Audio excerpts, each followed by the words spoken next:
நம்ம சாப்டர் 39ல் இருக்கோம்.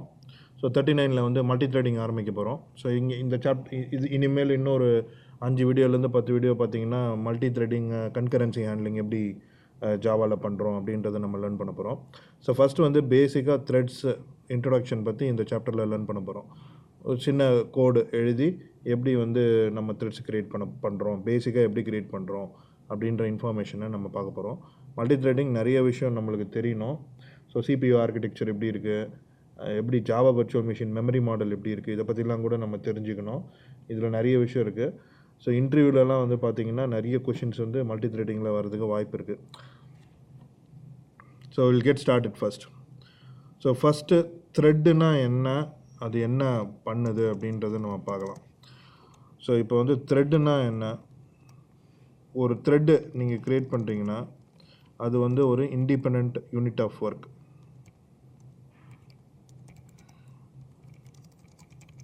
So thread will have its own life cycle.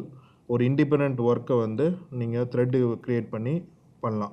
எப்படி அது பண்ண போகிறோன்னு கோடு வழியாக தான் இந்த சாப்டரில் பார்க்க போகிறோம். பட் இதோட எக்ஸ்ப்ளனேஷன், ஸோ எப்படி வந்து த்ரெட் சிஸ்டம் இருக்குது ஜாவாவில், எப்படி வந்து மெமரி அது ஆக்சஸ் பண்ணுது, ஸோ ஷேர்ட் மெமரி ஆக்சஸ் பண்ணனா என்னென்ன பிரச்சனை வரும், டெட் லாக்ஸ்னால் என்ன, ஸோ இந்த மாதிரி விஷயம் ஏகப்பட்ட விஷயம் இருக்குது இதில். ஸோ அது எல்லாத்தையும் வந்து நம்ம ஒன்றா நம்ம பார்க்க போகிறோம். பட் இந்த சாப்டரில் வந்து கொஞ்சம் பிளாங்காக தான் இருக்கும் சில விஷயங்கள்லாம் நான் சொல்கிறது. But as we go further நம்ம வந்து நிறைய விஷயங்கள் வந்து த்ரெட்ஸ் மல்டி த்ரெடிங்கில் வந்து நம்ம லேர்ன் பண்ணுவோம். ஓகே, ஃபஸ்ட்டு ஜாவாவில் வந்து த்ரெட்டு க்ரியேட் பண்ணணுன்னா என்ன பண்ணணும். ஸோ த்ரெட்டை வச்சு நீங்கள் என்ன பண்ணலாம். ஃபஸ்ட்டு நீங்கள் த்ரெட்டை வச்சு என்ன பண்ணலாம், பேரலல் ப்ரோக்ராமிங் பண்ண முடியும், பேரலல் அப்ளிகேஷன் டெவலப்மெண்ட் பண்ண முடியும். அப்படின்னா என்ன அர்த்தம், இப்போ வந்து எனக்கு வந்து 2 வேலை பண்ணணும், இல்லை எனக்கு 3 வேலை பண்ணணும். ஸோ 3 வேலை நான் பண்ணணும், ஆனால் அந்த 3 வேலையும் வந்து பேரலாக நடக்கணும். ஸோ பேரலானா சைமல்டேனியஸாக அந்த 3 வேலையும் நடக்கணும். ஸோ இது நடத்தணுன்னா நீங்கள் வந்து 3 த்ரெட்டு க்ரியேட் பண்ணி அந்த ஒரு த்ரெட்டையும் வந்து உங்கள் ஒரு வேலையும் நீங்கள் வந்து ரன் பண்ண வைக்கலாம். வேலைன்னா என்ன, ஒரு செட் ஆஃப் கோடு தான் இல்லையா. ஸோ அந்த ஒரு வேலையும் வந்து நீங்கள் ஒரு த்ரெட்லேயும் வந்து நீங்கள் ரன் பண்ண வைக்கலாம். ஸோ அந்த மாதிரி நீங்கள் ஒரு த்ரெட்டுன்னு ஒரு பேசிக் யூனிட் ஒன்று க்ரியேட் பண்ணிட்டு அதை வந்து எக்ஸிக்யூட் பண்ணலாம். ஸோ எப்படி இந்த த்ரெட்டு க்ரியேட் பண்ணுறோம், த்ரெட் லைஃப் சைக்கிள் என்ன, எப்படி இது ஒர்க் ஆகுது அப்படின்றத நம்ம கொஞ்சம் கொஞ்சமாக நம்ம வந்து லேர்ன் பண்ணுவோம். ஸோ இப்போ கோடு எழுதி நம்ம வந்து அண்டர்ஸ்டாண்ட் பண்ணிக்கலாம். அதுக்கப்புறம் வந்து எப்படி கான்செப்டுக்குள்ளே வந்து நம்ம பார்க்கலாம். இப்போ ஜாவாவில் வந்து ஒரு த்ரெட்டு நீங்கள் க்ரியேட் பண்ணணுன்னா 2 விதமாக நீங்கள் க்ரியேட் பண்ணலாம். ஒன்று, create a class which extends thread class. த்ரெட்னு ஒரு கிளாஸ் இருக்குது, அதுக்கு சப் கிளாஸ் க்ரியேட் பண்ணி பண்ணலாம். அப்படி இல்லைன்னா ரெண்டாவது ரன்னபிள் அப்படின்னு ஒரு இன்டர்ஃபேஸ் இருக்குது, அந்த ரன்னபிள் இன்டர்ஃபேஸை இம்ப்ளிமெண்ட் பண்ணியும் நீங்கள் பண்ணலாம். 2 விதம் இருக்குது. ஸோ ஃபஸ்ட்டு நம்ம இந்த ரெண்டுத்தோட டாக்குமெண்டேஷனை நம்ம பார்க்கலாம். So I will go here and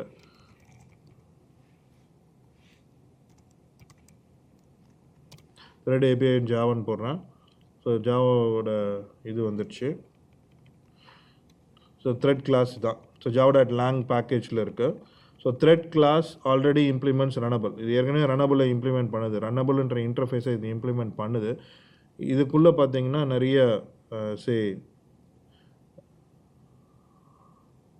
constructors இருக்குது, அது மாதிரி நிறைய மெத்தட்ஸ் இருக்குது. ஸோ இந்த சில மெத்தட்ஸ்லாம் வந்து ரொம்ப இம்பார்ட்டன்ட். இதில் இதை பற்றி நம்ம வந்து தெரிஞ்சுக்கணும். ஸோ பேசிக்காக நீங்கள் ஒரு த்ரெட்டு க்ரியேட் பண்ணணுன்னா நீங்கள் எம்டி கன்ஸ்ட்ரக்டர் வச்சும் பண்ணலாம், ரன்னபிளை பாஸ் பண்ணியும் நீங்கள் பண்ணலாம். So allocates a new thread for your underlying runnable. So let's start doing this first. So இதில் நான் கன்கரன்சி கான்செப்ட் பற்றி எதுவுமே சொல்லலை, ஆனால் டைரெக்டாக நான் கோட் அடிக்கிறேன். கன்கரன்சி கான்செப்ட் பற்றிலே ஃபர்தர் ஃபியூச்சர் சாப்டர்ஸில் நம்ம லேர்ன் பண்ணுவோம். ஃபஸ்ட்டு கோடு எழுதி த்ரெட்டு, ஒரு பேசிக் த்ரெட்டை க்ரியேட் பண்ணி நம்ம பார்த்துடலாம். ஸோ இந்த கிளாஸ் வந்து நம்ம வந்து த்ரெட்டுக்கு சப் கிளாஸ் எழுத போகிறோம்.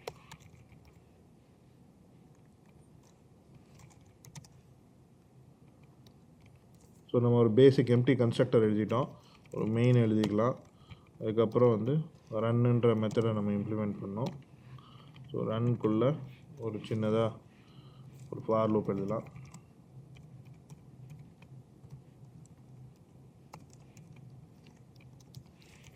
இதுக்குள்ளே ஒரு ஃபார் லூப் எழுதிடலாம். ஸோ இதுக்கு இங்கே ஒரு த்ரெட் நேம் ஒன்று பாஸ் பண்ணிடலாம்.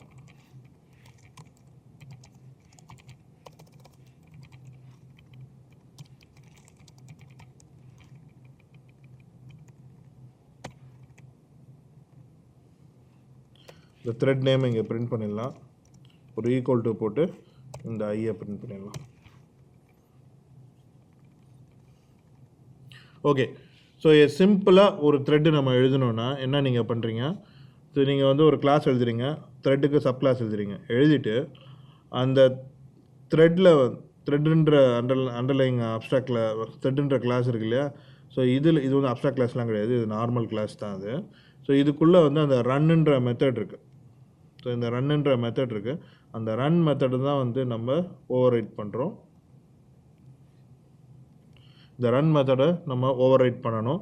ஸோ இந்த ரன் மெத்தடில் நான் என்ன கோடு எழுதுகிறேனோ அதுதான் பேரலாக எக்ஸிக்யூட் ஆக போகுது. ஸோ இந்த ரன் மெத்தடில் நம்ம என்ன கோடு எழுதுகிறோமோ அது வந்து பேரலாக எக்ஸிக்யூட் ஆகும். இப்போ நம்ம ஒரு சிம்பிள் த்ரெட்டை வந்து இப்படி தான் நம்ம க்ரியேட் பண்ணுறோம். க்ரியேட் பண்ணி நம்ம ரன் மெத்தடில் என்ன நம்ம வந்து பேரலாக ரன் பண்ணணும்னு நினைக்கிறோமோ அந்த ரன் மெத்தடில் நம்ம அந்த கோடு எழுதிடுறோம். ஸோ இப்போ வந்து 2 த்ரெட்டு நம்ம க்ரியேட் பண்ணலாம். So thread example 1, new thread example, ஒரு நேம் கொடுத்துருங்க, நம்ம 1னே கொடுத்துடலாம். அதே மாதிரி 2ன்னு கொடுத்துடலாம். இப்போ ஒரு த்ரெட்டு நீங்கள் வந்து க்ரியேட் பண்ணிட்டீங்க, த்ரெட் ஆப்ஜெக்ட் க்ரியேட் பண்ணிட்டீங்க. த்ரெட்டை ஸ்டார்ட் பண்ணணுன்னா you need to call a method called start. அது நம்ம கன்ஸ்ட்ரக்டருக்குள்ளே பண்ணிடலாம்.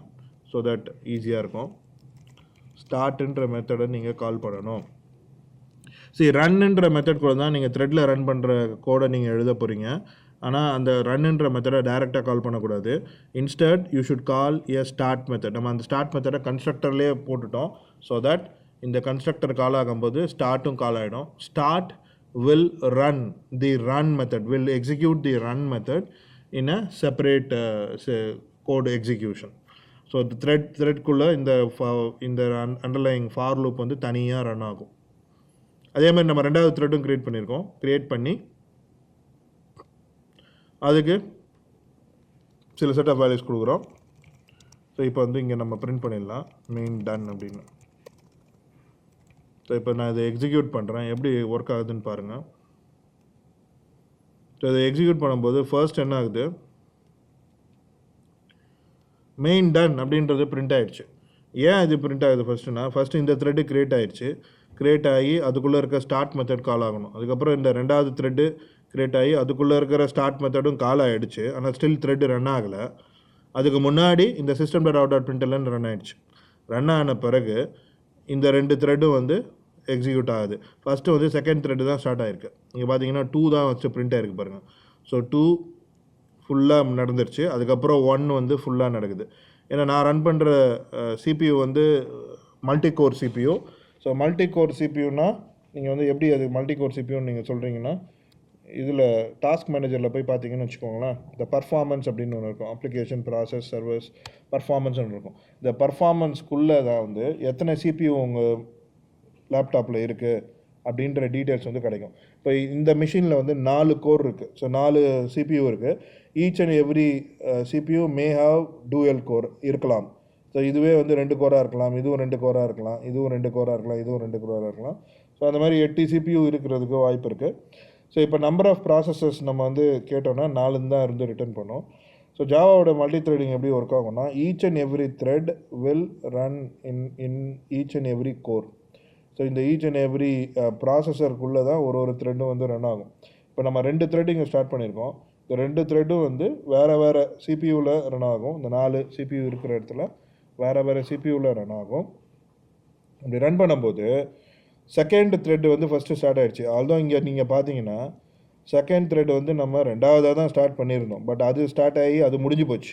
அதுக்கு அப்புறம் தான் வந்து ஃபஸ்ட்டு த்ரெட் வந்து ஸ்டார்ட் ஆகி முடிஞ்சிருக்கு. ஸோ ஏன் வந்து ஃபஸ்ட்டு த்ரெட் வந்து லேட்டராக டிஸ்பிளே ஆகிருக்கு அப்படின்னு பார்த்தோன்னா, ஏன்னா செகண்ட் த்ரெட் வந்து பிரிண்ட்டு முடிஞ்சிருச்சு. அதுக்கப்புறம் தான் ஃபஸ்ட்டு த்ரெட்டே வந்து ஸ்டார்ட் ஆகிருக்கு. பட் ஏன் வந்து அந்த மாதிரி நடக்குதுன்னா, ஏன்னா CPU அவ்வளோ ஃபாஸ்ட்டாக இருக்குது, பயங்கர ஃபாஸ்ட்டாக ரன் ஆகிடுச்சு. இப்போ நம்ம இங்கே வந்து ஒரு ஸ்லீப் டைம் இங்கே கொடுத்தோன்னு வச்சுக்கோங்க, அப்போ நம்மளுக்கு கரெக்டாக தெரியும் எது எப்படி ஒர்க் ஆகுதுன்னு. த்ரெட்டுன்ற கிளாஸ்க்குள்ளே ஒரு ஸ்டாட்டிக் மெத்தட் இருக்குது ஸ்லீப்புன்னு.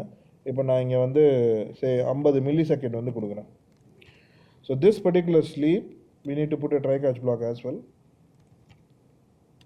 ஏன்னா அது வந்து இன்டரப்டட் எக்ஸெப்ஷன் வந்து த்ரோ பண்ணோம், செக்டு எக்ஸெப்ஷன், நம்ம அதை கேட்ச் பண்ணிக்கணும். இப்போ நான் வந்து 50 மில்லி செகண்ட், ஸோ அந்த நம்பர் வந்து என்னென்னு பார்த்தீங்கன்னா milli second.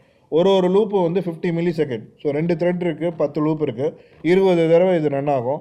So 20 × 50 it's going to be like 1 second. டோட்டலாக இது எல்லாமே 1 செகண்டில் வந்து முடிஞ்சிடும். இப்போ 2 த்ரெட்டு நம்ம ரன் பண்ணுறதுனால இது ரன் பண்ணி பார்க்கலாம்.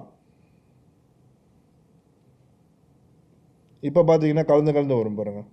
ஃபஸ்ட்டு வந்து மெயின் முடிஞ்சிச்சு. இப்போ 1 ஸ்டார்ட் ஆகிருக்கு, 2 வந்துடுச்சு.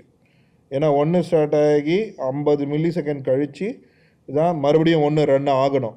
அந்த 50 மில்லி செகண்டுக்குள்ளே வந்து சரி 2 ஸ்டார்ட் ஆகிடுச்சு, 2 ரன் ஆகுது. ஏன்னா இப்போ நம்ம மல்டி கோர் ரன் பண்ணுறதுனால ஒன்று ஒரு சிபியூவில் ரன் ஆகும். ஸோ அதனால் வந்து கிளாஷ் எதுவும் இருக்காது, அதாவது ஷெடியூலிங் எதுவும் நடக்காது.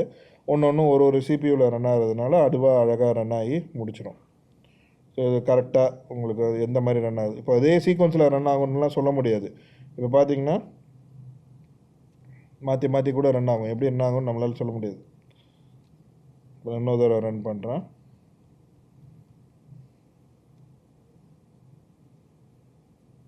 இப்போ 2 ஸ்டார்ட் ஆகிருக்கு, அதுக்கப்புறம் 1 வந்திருக்கு. இன்னொரு தடவை ரன் பண்ணுறேன். இப்போ வந்து 1 2 வந்துருச்சு, அதுக்கப்புறம் தான் மெயின் முடிஞ்சிருக்கு பாருங்கள். மெயினோட சிஸ்டம் டெவலப்மெண்ட். ஸோ எப்படி வேணால் இது ரன் ஆகலாம், நம்ம சொல்ல முடியாது, ரைட். ஸோ இந்த மாதிரி தான் வந்து பேசிக்காக வந்து த்ரெட்டு நம்ம க்ரியேட் பண்ணி ரன் பண்ணுறோம். ரொம்ப அப்ட்ராக்டாக நான் சொல்லியிருக்கேன் இப்போது, பட் நிறைய விஷயம் இருக்குது த்ரெட்டில், அதை ஒன்றுனா நம்ம பார்க்கலாம். ஸோ அடுத்த information what we should know. இப்போ ஜாவாவில் வந்து மெயின் த்ரெட் அப்படின்னு ஒன்று இருக்குது. ஸோ உங்கள் மெயின் மெத்தட் கால் ஆகுது இல்லையா, அந்த மெயின் மெத்தட் கால் ஆகிறதே ஒரு த்ரெட்டில் தான் கால் ஆகுது.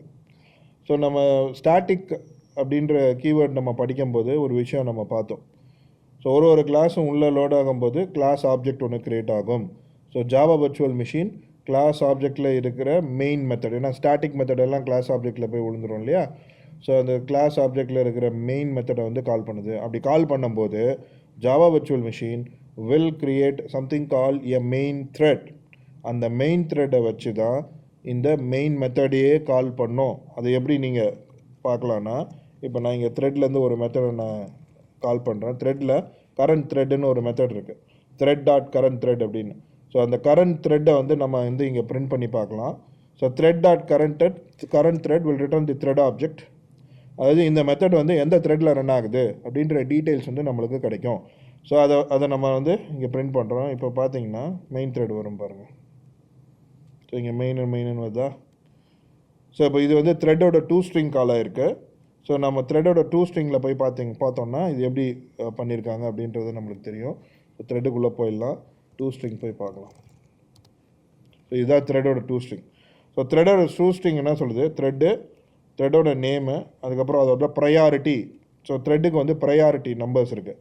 ஸோ ப்ரையாரிட்டி வந்து நீங்கள் மின் ப்ரையாரிட்டி, மேக்ஸ் ப்ரையாரிட்டி அப்படின்றதெல்லாம் யூஸ் பண்ணலாம். அதான் நம்பர் தான் அது, 1 2 3 4 5 அந்த மாதிரி நம்பர்ஸ் நீங்கள் கொடுக்கலாம். அதுக்கப்புறம் வந்து குரூப்போட நேம்னு த்ரெட் குரூப்னு ஒன்று இருக்குது, அது த்ரெட் குரூப்போட நேம்னு இருக்குது. பிகாஸ் இது மெயினுனால ரெண்டுமே மெயின்னு வருது. த்ரெட் நேமும் மெயின் தான், குரூப் நேமும் மெயின் தான். த்ரெட் ப்ரையாரிட்டி வந்து 5 அப்படின்னு கொடுத்துருக்காங்க. ஃப்ரைனா மிடில் லெவல். ஸோ ப்ரையாரிட்டி வந்து நார்மல் ப்ரையாரிட்டி அப்படின்னு அர்த்தம். ஸோ இங்கே பார்த்தீங்கன்னா த்ரெட் ப்ரையாரிட்டி இருக்கும் பாருங்கள், இங்கே இருக்குது பாருங்கள். நாம் ப்ரையாரிட்டி வந்து 5, மின் ப்ரையாரிட்டி, மேக்ஸ் ப்ரையாரிட்டி இருக்கா, அதுக்கு நம்பர்ஸ் என்ன இருக்குது அப்படின்னு நம்ம பார்க்கலாம். ஸோ நாம் ப்ரையாரிட்டி நம்ம என்னென்னு பார்க்கலாம். 5 வந்து நாம் ப்ரையாரிட்டியாக இருக்கணும். இங்கே பார்த்தீங்களா 5 இருக்கா, அதுக்கப்புறம் மின் ப்ரையாரிட்டி 1 இருக்கா, மேக்ஸ் ப்ரையாரிட்டி 10 இருக்குது. ஸோ நீங்கள் வந்து த்ரெட்டுக்கு ப்ரையாரிட்டி நீங்கள் கொடுக்க முடியும். எந்த ப்ரையாரிட்டி நீங்கள் ஹையாக கொடுத்தீங்கன்னா அந்த த்ரெட்டு வந்து நிறைய, அதாவது ஃபாஸ்ட்டாக எக்ஸிக்யூட் ஆகுதுன்னு அர்த்தம் கிடையாது. த்ரெட்டோட லைஃப் சைக்கிள் நம்ம படிக்கணும். அந்த த்ரெட்டோட லைஃப் சைக்கிள் படித்தா தான் இந்த ப்ரையாரிட்டியோட அர்த்தம் நம்மளுக்கு புரியும். அதுதான் நம்ம நெக்ஸ்ட் சாப்டரில் நம்ம படிக்க போகிறோம், த்ரெட்டோட லைஃப் சைக்கிள் எப்படி இருக்குது. அப்போ வந்து மறுபடியும் இதை ரீவிசிட் பண்ணலாம், இந்த ப்ரையாரிட்டினா என்ன, எப்படி ஒர்க் ஆகுது இது பேஸ் பண்ணி அப்படின்னு. ஸோ இங்கே coming back to this example, மெயினே வந்து ஒரு மெயின் த்ரெட் அப்படின்ற ஒரு மெயின் த்ரெட்டில் தான் கால் ஆகுது. இப்போ இதை வச்சு நம்ம பிரிண்ட் பண்ணும்போது நம்மளுக்கு தெரிஞ்சு போச்சு. ஸோ இதே த்ரெட் டீட்டெயில்ஸை நம்ம இங்கேயும் கால் பண்ணலாம். இப்போ இங்கே வந்து நேம் அப்படின்னு நம்ம கால் பண்ணோம் இல்லையா, அதுக்கு பதிலாக த்ரெட் டீட்டெயில்ஸ் வந்து நம்மளால் கால் பண்ண முடியும். thread.current thread போடலாம். போட்டோமா, இப்போ திருப்பி நம்ம ரன் பண்ணலாம். இப்போ இங்கே பார்த்தீங்கன்னா த்ரெட் 0ன்னு ஒன்று க்ரியேட் ஆகிருக்கு. அதுக்கப்புறம் அதுக்கும் ப்ரையாரிட்டி 5 இருக்குது. அதோட பேரண்ட் த்ரெட், அதாவது த்ரெட் குரூப் வந்து மெயின். அதே மாதிரி த்ரெட் 1ன்னு க்ரியேட் ஆகிருக்கு, அதான் அவங்களோட செகண்ட் த்ரெட்டு, அதுக்கும் ப்ரையாரிட்டி 5. இப்போ அதுக்கு பேரண்ட் வந்து மெயின். இப்போ நம்ம த்ரெட் நேம் நம்ம கொடுக்கல, அதுவாக நேம் எடுத்துக்கிச்சு. ஆனால் நம்ம த்ரெட் நேம் கொடுக்கலாம். ஏற்கனவே நம்ம நேம் கொடுத்துருக்கோம் இங்கே, அதை வந்து நேமாக செட் பண்ணிடணும். ஸோ கன்ஸ்ட்ரக்டரில் போய்ட்டு நம்ம இந்த நேமை வந்து செட் பண்ணலாம். ஸோ த்ரெட்டில் செட் நேம் அப்படின்ற ஒரு மெத்தட் இருக்குது, அதில் நீங்கள் இந்த நேமை பாஸ் பண்ணிடலாம். ஸோ இப்போ வந்து நம்ம நேமை செட் பண்ணிட்டோம். இப்போ மறுபடி நம்ம ரன் பண்ணி பார்க்கலாம். ஸோ மறுபடியும் ரன் பண்ணி பார்த்தீங்கன்னா இப்போது இங்கே த்ரெட் நேம் வந்துடுச்சு. ஸோ த்ரெட் நேம் வந்துடுச்சு, ப்ரையாரிட்டி வந்துடுச்சு, அதுக்கப்புறம் உங்களோட பேரண்ட் த்ரெட் குரூப், எதாவது த்ரெட் குரூப்லேருந்து ரன் ஆகுது பேரண்ட் த்ரெட் வந்துடுச்சு. ஸோ இதுதான் வந்து பேசிக் ஆஃப் த்ரெட். இதே மாதிரி நீங்கள் ரெண்டாவது வழியாக எப்படி த்ரெட்டு க்ரியேட் பண்ணுறது அப்படின்றதும் வந்து நம்ம பார்க்கணும். ஸோ நெக்ஸ்ட் சாப்டரில் அது பார்க்கலாம். ஸோ ரன்னபிள் வச்சு எப்படி நம்ம ரன் பண்ணுறது அப்படின்னு பார்த்துட்டு நெக்ஸ்ட் சாப்டரில் த்ரெட்டோட லைஃப் சைக்கிள் பற்றி நம்ம பார்க்க போகிறோம். அங்கே தான் இந்த ஷெடியூலிங்கு இதை பற்றிலாம் நம்ம லேர்ன் பண்ணலாம். தேங்க்யூ.